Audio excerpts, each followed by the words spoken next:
Now, it's tough. First thing in the morning, I hope you all got some coffee, maybe some donuts, maybe not too many donuts, because in 20 minutes your glucose level is going to crash and you're going to be snoring. But hopefully you're nice and awake, because we need to lay some foundations. The fact of the matter is, one of the reasons that Islam does not ring the bells of the hearts of many evangelicals and Reformed folks is because we don't know anything about it. I mean, honestly, most Christians don't even know whether Islam came before or after Christianity, or what the relationship is, or all we've heard about Muhammad are a few things here and a few things there. And as a result, because of our ignorance, that feeds our fear. And so I need to at least try to give you some grounding, to have some understanding of what we're talking about when we talk about the Quran. I apologize, I brought my Arabic Quran with me all the way from Phoenix and left it in my hotel room. I was going to pass it around amongst you, but unfortunately, that's not going to work. But I do want to give you some background in regards to Muhammad, some background in regards to the Quran, before we look at what the Quran says to you and I, because you and I are addressed directly in the pages of the Quran. So let's talk a little bit about Muhammad. We need to recognize that for most Muslims, the subject of Muhammad is extremely sensitive. You certainly have picked that up in the media. You remember the Danish cartoon controversy, where someone collected cartoons about Muhammad and there was rioting all around the world, and that kind of thing happens, unfortunately, very, very regularly. And there is this massive emotional response to any type of criticism of Muhammad.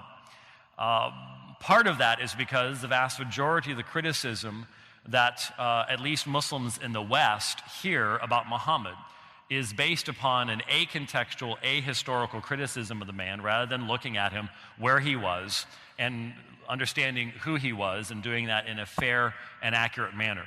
And just as we don't appreciate being misrepresented, we need to recognize the Muslims don't like being misrepresented either. Now, Muhammad was a man of Mecca. Mecca at the beginning of the 7th century was a relatively small city that was primarily supported by caravan trade. It had to be.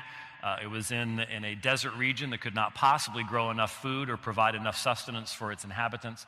And so the caravan trade was the means by which it survived.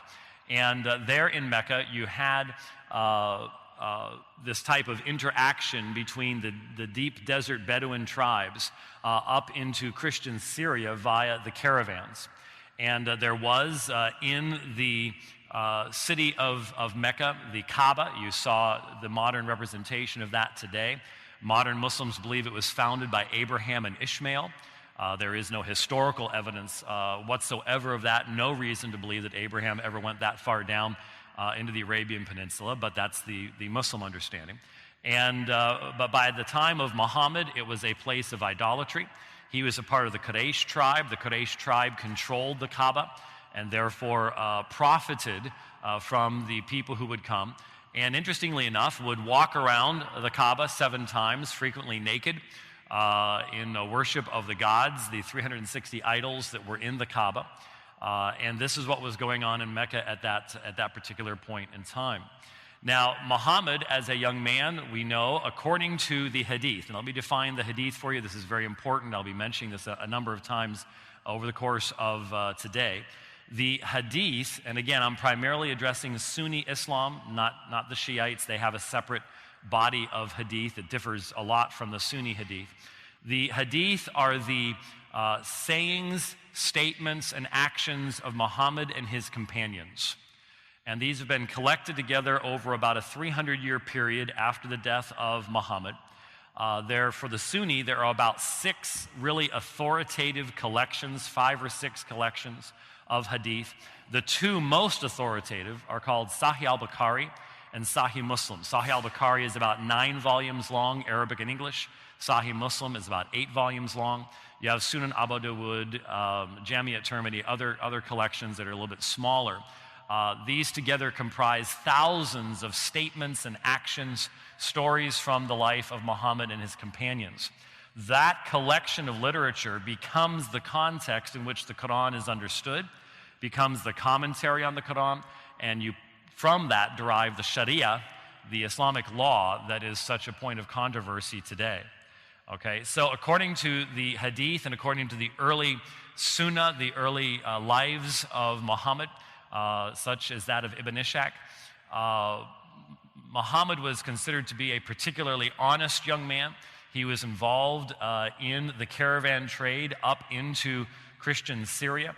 He would have had at least encounters with both Christians and Jews within that type of a context. But he was troubled by the polytheism of Mecca. He was troubled by the polytheistic religious worship. He was troubled by the injustice that existed in his society, again, according to these early stories. And so he would frequently retreat into a cave for lengthy periods of contemplation. As a young man, he befriended an older woman, Khadijah, who proposed to him marriage. And so they were married. He was about 15 years her younger. And she had a fair amount of money, and so he was entrusted with her state of affairs and things like that. And during one of these times when, after his marriage to Khadijah, he is in the cave, he has an experience, and this is the beginning of Islam. This is in 610 AD, so we're talking over 600 years after the birth of Christ. And in the cave, Muhammad encounters the angel Jibril, and that's angel Gabriel as we would refer to him. And he is told to proclaim or to read.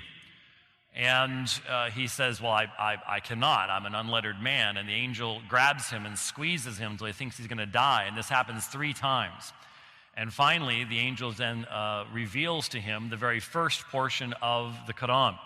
Now, just in passing, let me mention to you, if you ever decide to read the Quran is only a little bit over half the length of the New Testament. It is only 14% the length of the entire Bible. So it is a rather short work. And if you ever decide to read it, whatever you do, don't do what the CNN reporters were doing on 9/11, where they went running into various Barnes & Noble's bookstores and started buying up Qurans and started leafing through them to try to find something that they could add to their report, which they didn't find anything to add to their report because they couldn't understand what in the world the book was saying. If you try to read it from beginning to end, you're going to have the same experience because it really wasn't designed to be read that way. It really wasn't designed to be read in the way you and I would understand reading a book in the first place. The Quran is made up of 114 surahs, as we'll mention later on, and they are in order of length. So if you start reading from the beginning, you're going to be jumping back and forth between different periods in Muhammad's life, and it's just not going to make any sense to you whatsoever. In my book on the Quran, I provide a chart which gives you about the best guess that we can come up with as to the order of the surahs. If you use that chart, at least you'll be reading in a chronological order during the life of Muhammad. It'll make a whole lot more sense to you, but we'll talk a little bit more about that as we move on. So this first section of the Quran is not Surah 1, it is Surah 96. Surah 96, 1 through 5 says, "Proclaim or read in the name of thy Lord and Cherisher, who created man out of a mere clot of congealed blood. Proclaim, and thy Lord is most bountiful. He who taught the use of the pen taught man that which he knew not." So there are the first words. Now, the entirety of the Quran is not given to Muhammad at this point in time. According to the Islamic understanding, the entire Quran came down on what's called Laylat al-Qadr. Laylat al-Qadr is the night of power during the month of Ramadan. According to most Muslims' belief, Laylat al-Qadr occurs either on the 21st, 23rd, 25th, 27th, or 29th day, evening, night of Ramadan. And Muhammad knew which night it was. He was going to come out and tell the people. When he came outside, according to the hadith, they were arguing with one another, hence he was caused to forget to tell them which night it was. And so they have to guess as to which night Laylat al-Qadr is. Prayers offered on the night of Laylat al-Qadr are thousands of times more effective than on any other night of the year. So many Muslims will stay up all night on the odd-numbered nights of Ramadan praying, knowing that at least one of those nights is Laylat al-Qadr, and that would be much more effective for them. And so the Quran came down all in one night. It was given to the angel Jibril in one night on Laylat al-Qadr. But then between 610 and 632, so for 22 years, portions of the Quran are given to Muhammad. They are dictated to him. He then dictates them to his followers. And that is how the Quran comes down to mankind over the course of 22 years. Now, since it starts there, remembering that Muhammad is a minority prophet in Mecca from 610 to 622. When I say minority, what that means is he is a monotheist preaching against the prevailing polytheism. And so there are many people who want him killed. According to the Islamic story, he is abused very often. He is mistreated very often. There is a story where he was bowed in prostration in prayer. Some of his enemies came along and dumped the entrails of a camel on his back. He just stayed in that position until his daughter Fatima came along and pulled the entrails off of his body.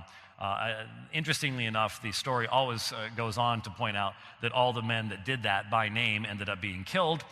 So it's not like, well, there's a forgiveness story here. There's more of a vengeance story. But there is persecution of the Muslims. And during this period of time, Muhammad is protected by his uncle Abu Talib. His uncle Abu Talib. Keep that name in mind if I can remember to do so. There is an important story to tell about Abu Talib later on in my presentation. Eventually, Muhammad and his followers flee from Mecca to the city of Yathrib, which is then renamed to Medina, the city of the Prophet, in 622 AD, which becomes the year of Hijrah, and that becomes the beginning of the Islamic calendar. The Islamic calendar begins in 622, and remember, of course, since it's based upon a lunar calendar rather than a solar calendar, the Islamic year is not just 1,400 years added to that or something like that.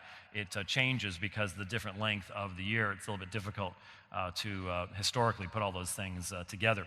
Now, once he gets to Medina, there's a new reality. Instead of being a minority prophet, a persecuted person, he now is Muhammad, the prophet of Islam. He unites the tribes there in Medina. They have to fight against the Meccans. During this time is a number of battles that take place, such as the Battle of Badr, the Battle of Uhud, and the Battle of the Trench in a fairly short period of time. Many of the Islamic stories of Muhammad's valor in battle and things like that come from these three particular battles that take place, where the Muslims win the first one, sort of lose the second one, win the third one, but sort of in a standoff type thing. There's sort of a balance of power. But the Meccans can realize that their days are numbered because Muhammad is uniting many of the Bedouin tribes, the deep desert tribes, under this new banner of Islam. And so it's during this time that you have the destruction of the Banu Qurayza, a Jewish tribe, who betray Muhammad in the defense of Medina. And so after the battle, Muhammad has his armies surround this particular group. They surrender. Their women and children are sold into slavery, and Muhammad presides over the beheading of over 800 men in one day. This takes place in the destruction of the Banu Qurayza.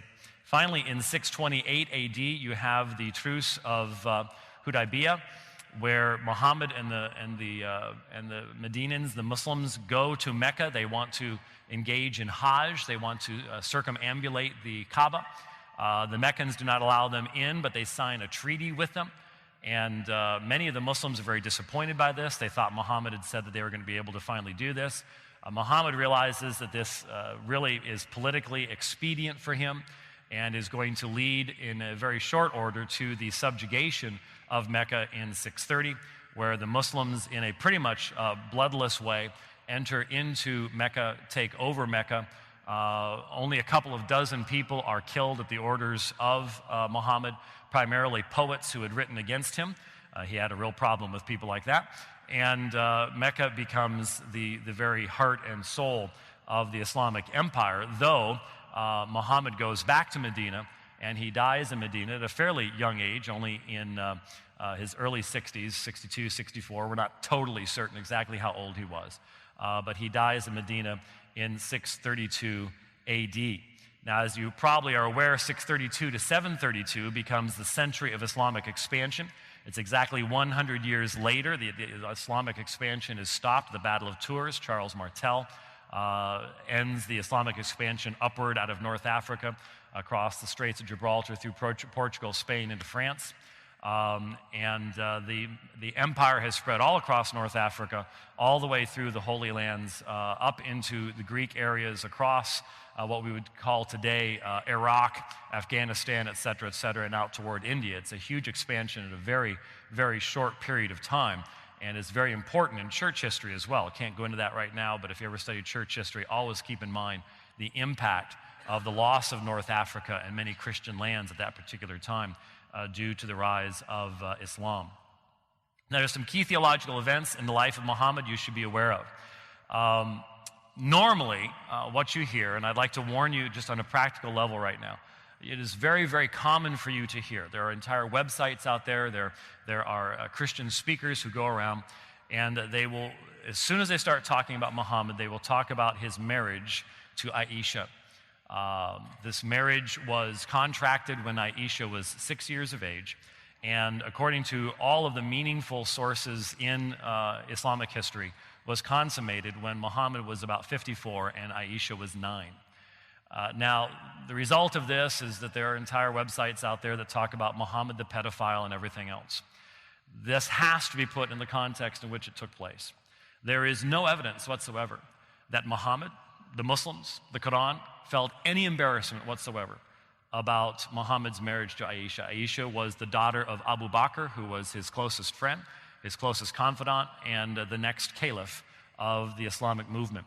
In fact, Aisha becomes mother of the faithful. She is a primary source of hadith narrations concerning Muhammad's life and information concerning his life. And the reality is that the sources indicate that her young age was actually a great advantage to her because she was the only virgin that Muhammad married. All the rest of Muhammad's wives had been married at another time before. And so the Islamic sources show absolutely no concern about this. Now, obviously today, this results in horrible things happening in Islamic lands where child brides are forced to engage in marriage long before they should be able to do so. But back in that day, when lifetimes were much shorter than they are now, this was not an unusual situation.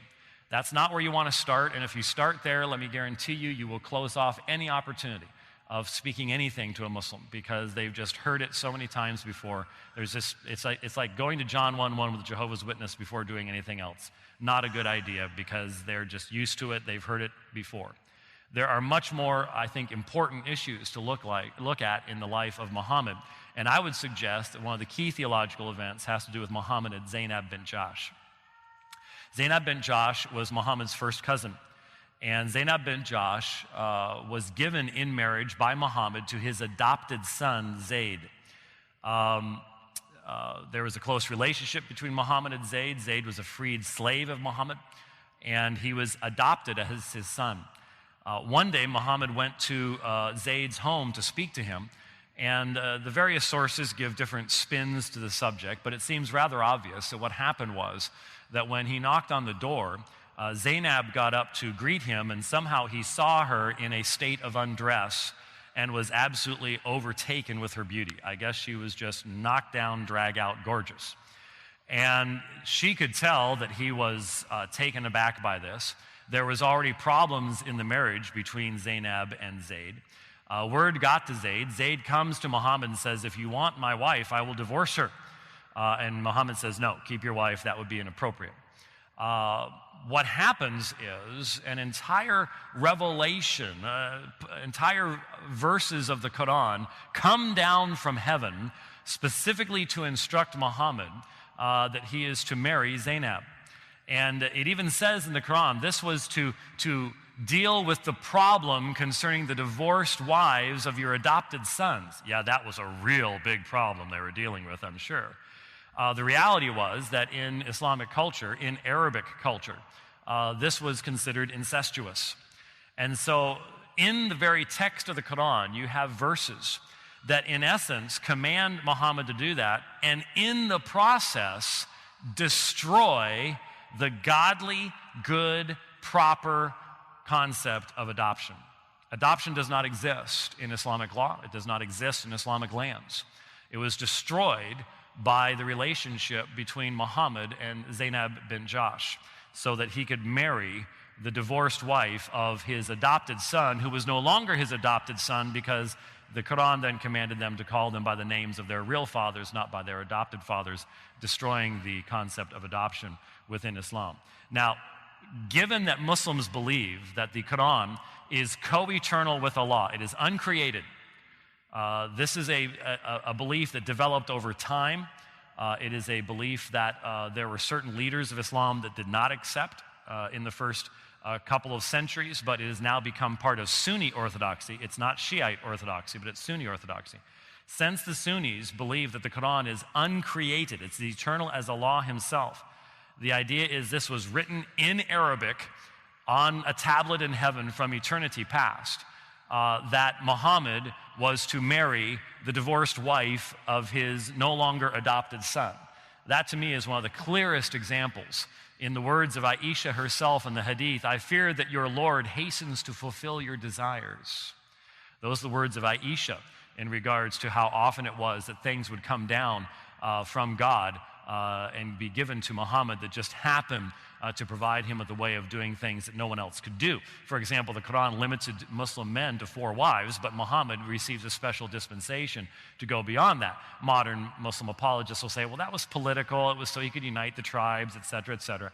Okay, but the reality is, again, this reflects upon the very nature of the Quran as it's understood by Muslims to this very day.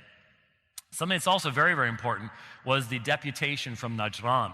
According to Islamic sources, there's no record of this to my knowledge from Christian sources, but according to Islamic sources, toward the end of Muhammad's life, a deputation of Christians arrived in Medina, to have a conversation with Muhammad. And some of the results of this disputation and discussion end up in the text of the Quran itself. And we get some idea of Muhammad's understanding, or more importantly, lack of understanding of Christianity as a result of this encounter at Najran. Now, I spend a lot more time on this in the book if you want to read more about it. But let's look at a couple of things that end up in the Quran as a result of this encounter between Muhammad and these Christians from Najran. In the Quran we read, "Behold, thou didst say to one who had received the grace of Allah and thy favor, retain thou in wedlock." Oh, I'm sorry. How did I get to this? How did I get to the, okay. Back up a second. Here's what I forgot that I was going to give you what's in the Quran in regards to Zayd and Zainab. "Retain thou in wedlock thy wife and fear Allah, but thou didst hide in thy heart that which Allah was about to make manifest. Thou didst fear the people, but it is more fitting that thou shouldst fear Allah.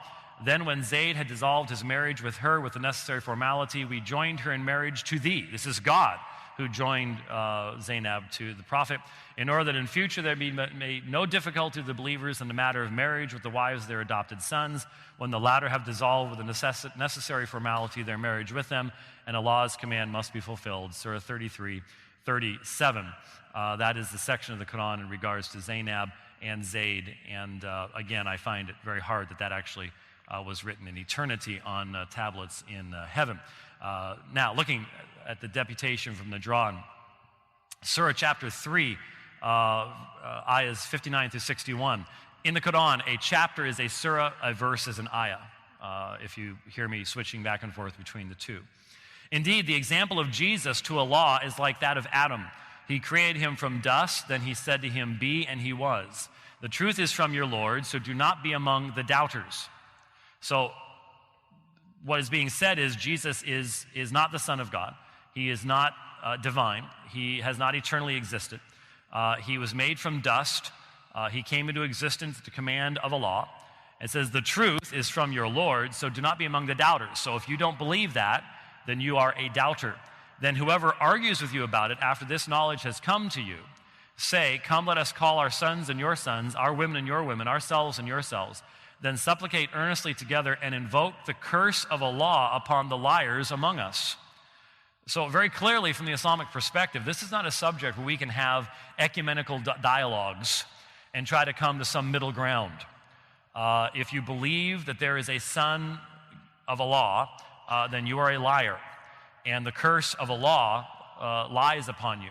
It goes on to say, indeed, this is the true narration, and there is no deity except Allah. And indeed, Allah is the exalted in might, the wise. But if they turn away, then indeed, Allah is knowing of the corrupters. So you experience corruption if you continue to believe what Christians believe. Say, O people of the Scripture, al-kitab, people of the book, come to a word that is equitable between us and you, that we will not worship except Allah and not associate anything with Him and not take one another as lords instead of Allah. But if they turn away, then say, bear witness that we are Muslims submitting to Him. Now, it's ironic to me that recently, just a few years ago, a paper came out, an ecumenical paper between liberal Muslims and liberal Christians called Common Word. And it comes from this very section where it says, come to a word that is equitable between us and you. Evidently, the liberal Christians didn't seem to understand the context of Surah 3, because what is being said there is actually in reference to calling a curse upon Christians for ascribing a son to Allah, that we will not worship except Allah and not associate anything with Him. We're going to see in the next section that the unforgivable sin in Islam is called shirk. The central affirmation of Islamic theology is called tawheed, the oneness of Allah. It's a Unitarian oneness in modern Islamic understanding. So to negate the central heart, the positive affirmation of tawheed, is to engage in shirk, the association of anyone or anything with Allah, and that is the one sin Allah will not forgive. Any other sin Allah can forgive to you, but He cannot forgive to you the sin of shirk. If you are a mushrik, a person who dies having committed the sin of shirk, there is no forgiveness for you forever. You will be in hellfire. And so that's what's being mentioned here. Do not associate anything with Him and not take one another as lords instead of Allah.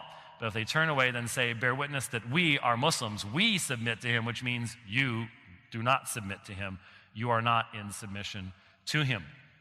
And so that encounter with the Christians from Najran ends up being reflected in the Quran, but clearly the author of the Quran does not understand what the Christians believe regarding the nature of the sonship of Christ, regarding the fact that we're not associating any created thing with God.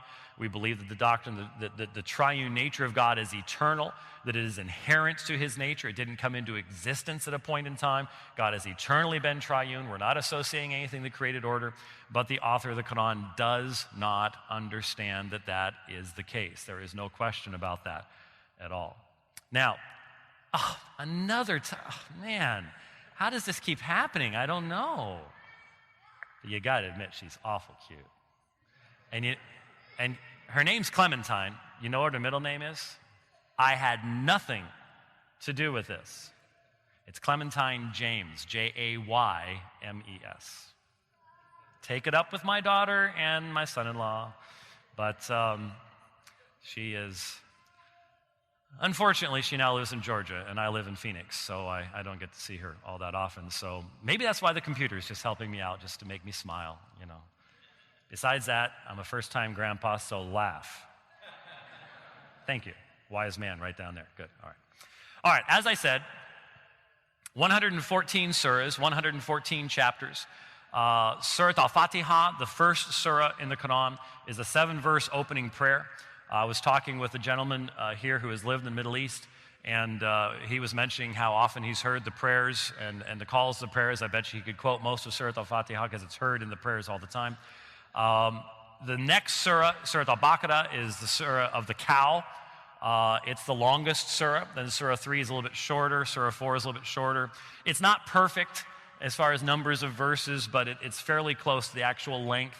It keeps getting shorter and shorter and shorter until the 114th, which is the shortest of the surahs. But again, if you read it in that order, that means you're jumping back and forth between different periods in Muhammad's life. And even at that, scholars recognize that some of the surahs are made up of materials from different parts of Muhammad's life anyways. So even if you follow the order that I've suggested in the book, you're still going to be encountering some issues of context when you read the Quran. As I said, organized by size, not chronology or topic. It's very difficult to follow context and the background of the Quran. It's really, Muslims handle the Quran very differently than we handle the Bible. Not just in the way that they treat it. It's never to be put under other books. It's always to be elevated up off the floor. If it's on a shelf of books, it's to be on the highest shelf, and so on and so forth. It's to be treated in a respectful manner in that way. But for most Muslims, the Quran is not a text to be studied wherein you encounter the very words of God. It has much more of a magical element to it in the average experience of the Muslim. There are many Muslims in the world that memorize the entire Quran in Arabic. How many of you here have read the Quran? Okay, just a few folks. Normally I have people go like this, parts of it, like that. How many of you read it in Arabic? Yeah, okay. From the Islamic perspective, if you haven't read it in Arabic, you haven't read it. Which means the vast majority of Muslims have never read it, because the vast majority of Muslims cannot read Arabic. But interestingly enough, many Muslims will memorize the entirety of the Quran in Arabic, even though they don't know Arabic, which is an amazing thing to consider, how you could possibly do something like that. But the human mind is a fascinating thing. Unlike the way that...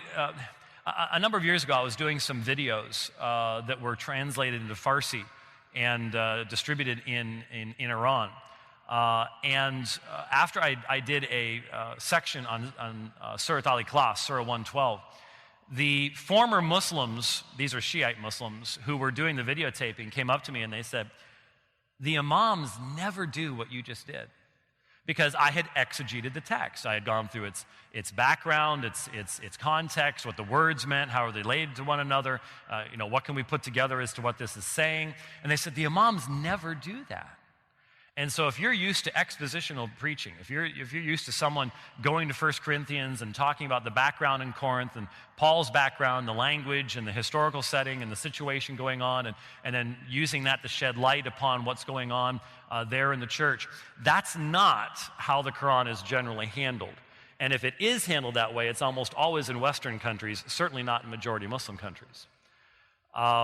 Much more, well, first of all, part of the reason for that is that for many sections of the Quran, we don't know the background. We don't know the history, we don't know the context. There are some scholars who've said that as much as a third of the Quran in Arabic is basically untranslatable or unknowable as to what it's really talking about.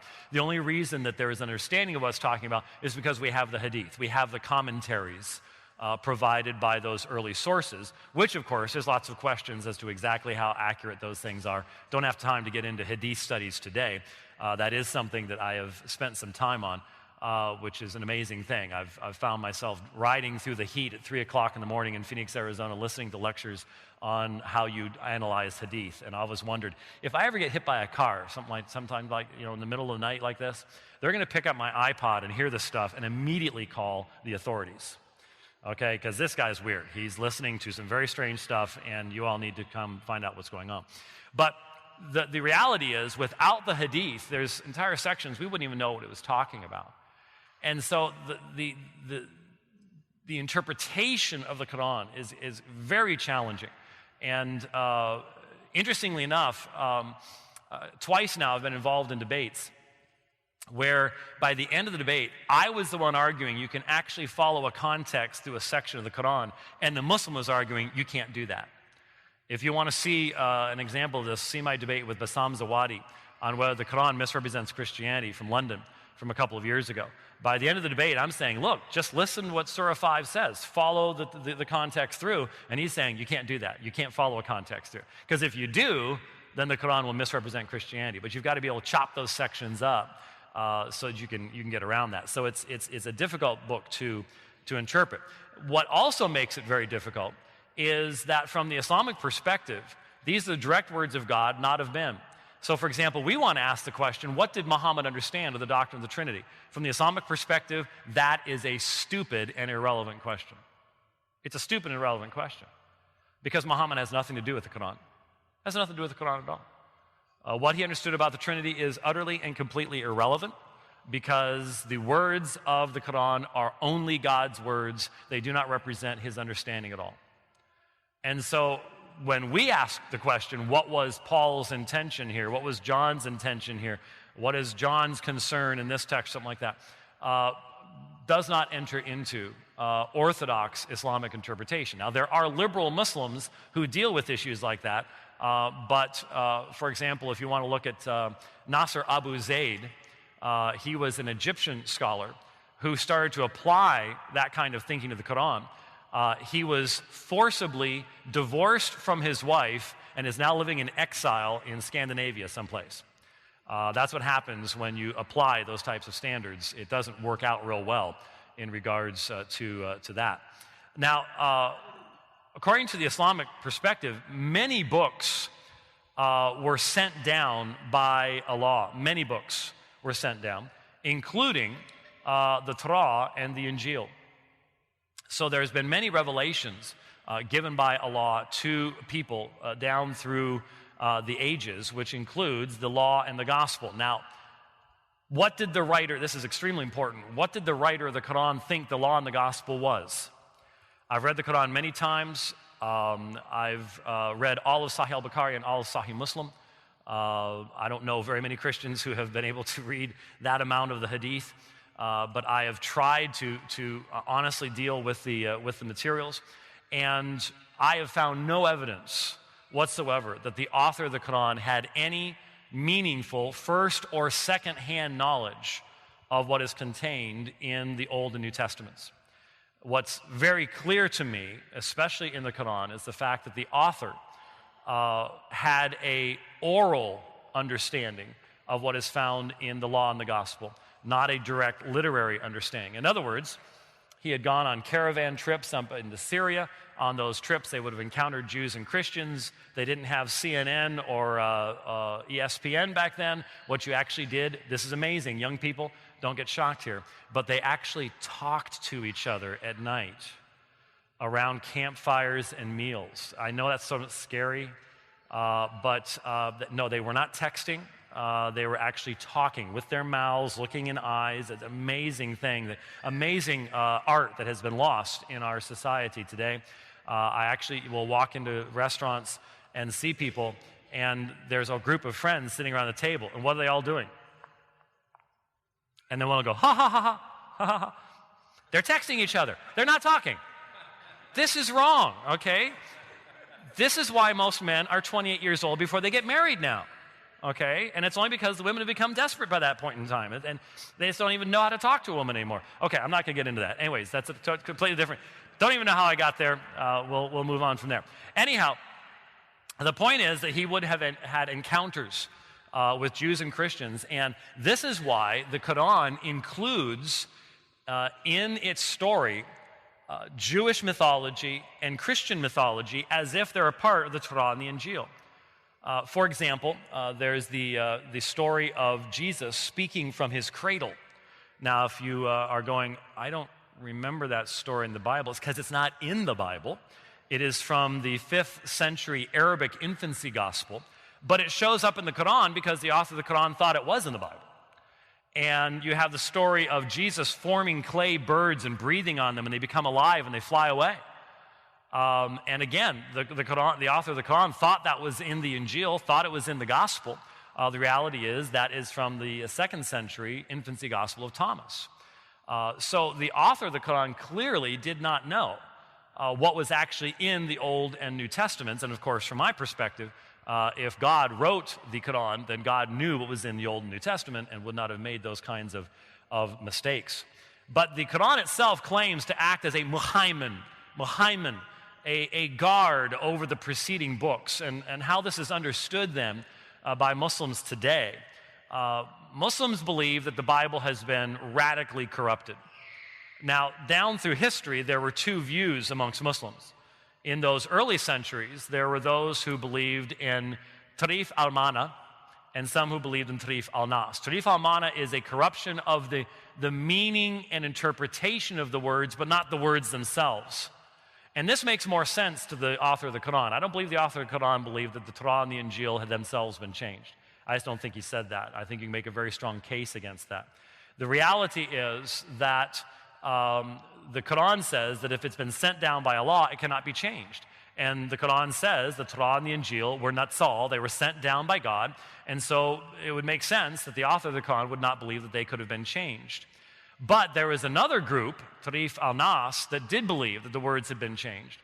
And finally, in the late 1800s, around 1870, an Indian Muslim scholar wrote a book called Itzar al-Haq, the Vindication of the Truth.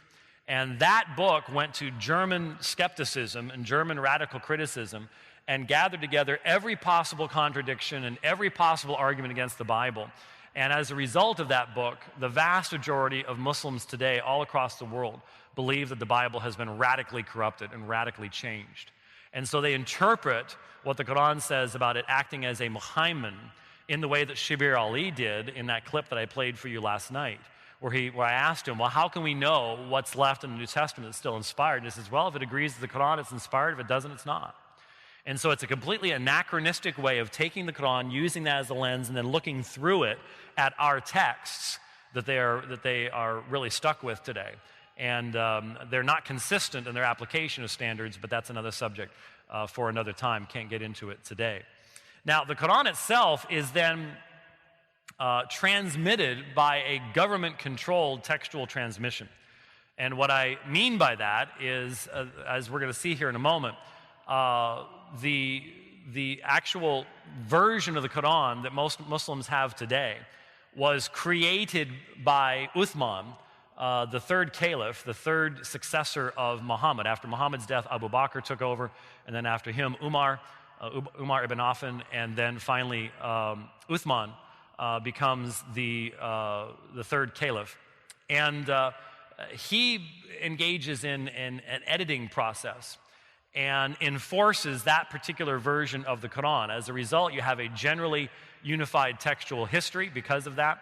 And the 1924 Egyptian edition, viewed by most as the official version in Arabic, is so ubiquitous amongst Muslims that I mentioned to you last evening a Muslim scholar that grew up here in the Houston area, Sheikh Yasser Qadi. And some of you were asking, well, where could I hear Muslims explaining to Muslims what they believe? And I always suggest Sheikh Yasser Qadi's 16 CD series called Light and Guidance. And at one of the points in time, I think in that series, it might have been some other lecture he was doing. I've listened to a lot of his lectures. Normally, he could just simply quote the text in the Quran in the Arabic, just boom, boom, boom, boom, boom. But it was one of those days, didn't have this coffee that morning, I don't know. And that one verse wouldn't come. And so finally, out of frustration, he said, well, it's in Surah, whatever it was, right-hand page at the top. Now think what that means if you can actually say to people, it's on the right-hand page at the top. That means you're assuming everybody in your audience has the exact same printing of the exact same text. Even if everybody in here had the ESV, you still couldn't do that because there's multiple printings of the ESV. So there is one 1924 Egyptian printing that he could just assume. And again, it would be the one I would be distributing and letting you look at right now if I remember to bring it from my hotel room, where he could get away with that. And you could actually find out what he's talking about because that's where it would be, because all the printings are the same. And that text is going to be on the same page in every printing like that. And that's the 1924 Egyptian printing. There is a major difference between the centralized governmental control of the collation and transmission of the Quranic text and the non-centralized, non-controlled transmission of the New Testament. This is extremely important. I wish I had time to develop this. Maybe sometime I can do my New Testament reliability presentation for you sometime. But I honestly think that the key apologetic issue for people today is to understand where we got the Bible and how we got the Bible. Unfortunately, many evangelicals think that the Bible floated down from heaven on a pillow. It was leather-bound, had silver or gold edges on the pages, and might have even had thumb indexing, depending on which perspective you take. That's not how we got the Bible. And if you think that's how the Bible came, with the cross-references already there, and maybe even a few of Charles Ryrie's footnotes along the way, you're going to be sadly disturbed when you encounter the disciples of Bart Ehrman and other people like that. We need to know where the Bible came from. We need to know why we can rely upon it. And especially in talking with Muslims, given that all of them today believe the Bible has been corrupted, we need to be able to give an answer for the hope that's within us on that particular subject. Now, let me read to you from the hadith the story of what happened with the Quran. And I should have just enough time to get through these elements. Abu Bakr then said to me, Umar has come to me and said, casualties were heavy among the Qurra of the Quran, i.e. those who knew the Quran by heart, on the day of the Battle of Yamama. I just always stop there because someone starts laughing. I just figure I'm going to let it pass.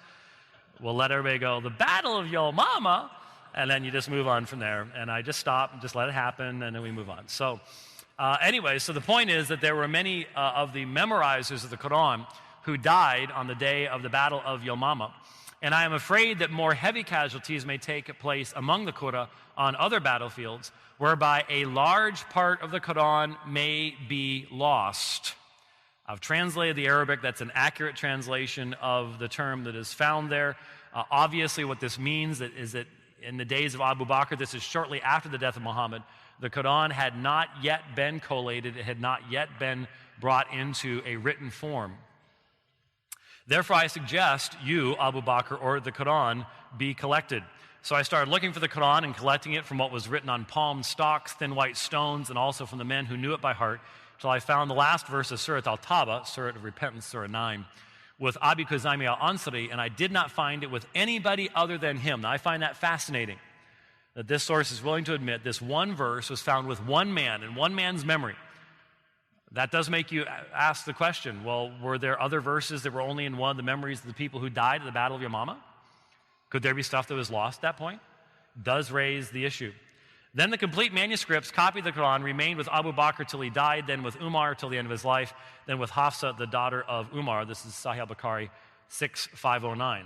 510 goes on to say, Hudayfa was afraid of the people of Sham and Iraq's differences in the recitation of the Quran. So he said to Uthman, now this is around 650 now, so we've jumped about 20 years down the road. O chief of the believers, save this nation before they differ about the book, the Quran, as Jews and Christians did before. So Uthman sent a message to Hafsa saying, send us the manuscripts of the Quran so that we may compile the Quranic materials in perfect copies and return the manuscripts to you. Hafsa sent it to Uthman. Uthman then ordered Zayd bin Thabit, Abdullah bin Azuzabair, Zayd bin Alas, and Abdurrahman bin Harith bin Hashim to write the manuscripts in perfect copies. Uthman said to the three Qurayshi men, in case you disagree with Zayd bin Thabit on any point of the Quran, then write it in the dialect of the Quraysh. The Quran was revealed in their language because, of course, Muhammad was of the Quraysh tribe. They did so, and when they had written many copies, Uthman returned the original manuscripts to Hafsa. Uthman sent to every Muslim province one copy of what they had copied and ordered that all other Quranic materials, whether written in fragmentary manuscripts or whole copies, be burnt. Now, my Muslim friends come up with all sorts of excuses here. They say, well, that's showing respect. This isn't trying to hide anything. But the problem is, Uthman here is specifically trying to enforce one version of the Quran on the entire Islamic community. And the historical sources are very clear. There are people who resisted this. Specifically, a man by the name of Abdullah ibn Masud. Ibn Masud was one of the four men that Muhammad himself had said, if you want to know the Quran, go to Ibn Masud. And Ibn Masud even told his followers, do not take those manuscripts, keep your manuscripts, hide them. So there was a division amongst the early Muslims on this particular issue, and that's why these materials were being burnt, was to provide this one version. And Zayd bin Thabit added, a verse from Surat Azab was missed by me when we copied the Quran, and I used to hear Allah's apostle reciting it. So we searched for it and found it with Kuzaymi bin Thabit al-Ansari. The verse was, among the believers are men who have been true in their covenant with Allah, which is Surah 33:23. That's Sahih al-Bukhari 6510.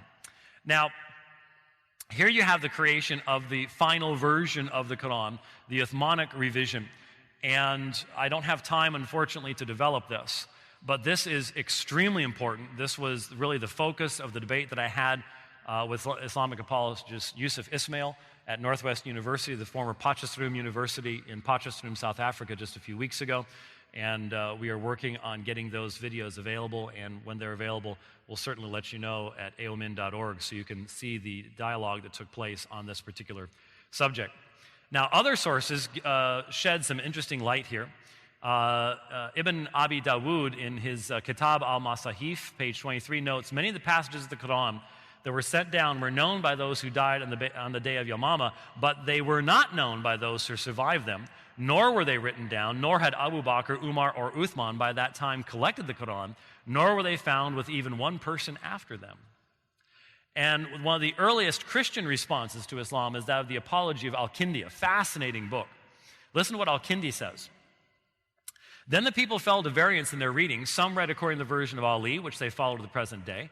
Some read according to the collection of which we have been made mention. One party read according to the text of Ibn Masud, I mentioned him to you, and another according to that of Ubay ibn Ka'b. When Uthman came to power and people everywhere differed in their reading, Ali sought grounds of accusation against him. By the way, Ali will become the successor of Uthman, and that's where civil war breaks out. And Ali, that line becomes the Shiites. Uthman, Abu Bakr, the others become the Sunnis. This is where the division takes place. This is why this is so very important. One man would read a verse one way and another man another way, and there was change in interpolation, some copies having more and some less, which is true. Ibn Masud, Ubay ibn Ka'b's Quran had a different number of surahs than the current Quran has. When this was represented to Uthman and the danger urged of division, strife, and apostasy, he thereupon caused to be collected together all the leaves and scraps that he could, together with the copy that was written out at first. Remember, this is a Christian. This is a Christian who has access to the same information that Sahih al-Bukhari had access to about 50 to 100 years later. But they did not interfere with that which was in the hands of Ali or of those who followed his reading. Ubay was dead by this time. As for Ibn Masud, they demanded his exemplar, but he refused to give it up. He did resist the Uthmanic revision. It is reported from Ismail ibn Ibrahim, from Ayyub, from Nafi, from Ibn Umar, who said, "Let none of you say, I have acquired the whole of the Quran." How does he know what all of it is when much of the Quran has disappeared? Rather, let him say, I have acquired what has survived of the Quran, another. That's actually from an Islamic source. Now, very quickly, many Muslims believe the Quran has no meaningful textual history. The Quran they possess today is a mirror image of Uthman's revision, but the fact is that there are textual variants in the early copies of the Quran and evidence of an early editing process seeking to remove Ibn Masud and Ubay ibn Ka'b's influence upon the text. I only have a chance to show you two examples of this, but let me tell you something. First of all, if you've listened carefully to what I've told you right now, you already know more about the Quran than 99.87% of all Christians in the world. That's a sad fact. That's a sad fact. But you also know more about the history of the Quran than most Muslims, too, because they do not inquire in the vast majority of instances into the history of their own book. Then again, how many Christians inquire into the history of theirs? Real easy to, put the shoe back on the other foot. But let me tell you something. Seeing these variants is going to put you in a very small group, very select group of people who have ever seen this kind of material. For example, in Surah 2, 222, Surah 2, 222 provides another example, this time based upon the Fogg's palimpsest manuscript. A palimpsest is a manuscript where the original writing has been washed off and another version, or a completely different work, written on the washed parchment or leather. Using ultraviolet light, we can often read the original reading. When we read the original text in the Fogg's manuscript of Surah 2, 222, which I have here on the top, and compare the current edition, we see not just variation, we see wholesale editing. Words are changed, the word order is changed, verbal forms are altered, grammatical terminations are changed, etc. This is clear evidence of the continued attempt, at least a century after Uthman, of ridding the Quran of the readings of Ibn Masud. And so you can see the changes in the orders, the words. This is not just simply a copyist error. This involves actual editing of the text itself. Then, very quickly, I know we're getting short, but we'll wrap up here in about 5. I don't want to rush this too much. I'm very thankful for the fact that over the years, the people of God have helped me to obtain a number of resources for my library that I need for my work in Islam. Islamic books are expensive. I have 2 museum-quality reproductions of 2 of the earliest Qurans in the world, the one from the London Quran, and then this is BNF 328A, which is in the National Library in Paris, France. And this actually is a picture from my reproduction of that Quran. The Quran would be taller than this pulpit as far as height-wise and would cover the whole pulpit when it was open. It's just huge. and they were not inexpensive items to obtain, I assure you. What you can see here, you can see fairly clearly that there is a textual variant here. For example, look at all these lamids. See the angle that they're written at? Look at the lamids there. Completely different angle. You can see that something was written behind it beforehand. It's been scratched off. There is a variant here. This term became really a source of tremendous confusion at the time of Uthman. This was relevant to the concept of succession in the Islamic community. Here you see it in a little larger version. It's right here is where it is. And in this, once this variant was introduced, this change was made in the text, a commentary verse was added at the end of Surah 4 to make this make sense. But to be able to do that, the author of this manuscript had to make some editing changes. And so a little bit later on, hopefully you can see it, here is a stub. See the stub right here? That's where a page has been cut out. Now you have to leave enough of the page. If you know how books are made, you have to leave enough of the page. If you cut it all out, the other side of the page is going to fall out the other side. So the stub has been left in. And when you look at what happens later on in the manuscript where that other page is, notice this page. See how large the lettering is here and how much space there is between? But look up here. See how small the lettering is and how it's all squished together? The author was concerned he was having to put more text in than was originally there because he has to add that extra verse in. And it has to end at the exact same word that will start the next page. And so he's had to squish it all in to make the whole thing fit. Now, I could go into the details as to what this has to do with the whole issue of succession and Uthman and all the rest of that kind of stuff. But the point is, here you have clear evidence of textual variation in a manuscript of the Quran at an early point in its promulgation. Now, why is this important? Many Muslims will say that because there are textual variants in the Quran. Remember last night, Shabir Ali pointed out a textual variant. Anybody remember what it was? Mark 1:1. Then in Mark 1:1, there are manuscripts where the phrase, the Son of God, does not appear. He knew it off the top of his head. They will say because there are textual variants in the New Testament, and there are, all you got to do is look at the bottom of the page of your ESV, NASB, and anything else. There could be little notes, say some manuscripts say this, some manuscripts say that. Because there are textual variants, then we can't trust the New Testament. What's the result of that? Well, they have to believe there aren't any textual variants in the Quran, but there are. They won't apply the same standard in regards to the Quran. But there's something more important. We may have textual variants in the New Testament because of the way it was transmitted. It was freely transmitted all across the Roman Empire. But since we have so many manuscripts, we can identify what the original text was. When you have what Uthman did, when you have the burning of early materials, when you have recension and editing, you can only be certain of the text back to that point, but not before it. And this is what Muslims do not understand.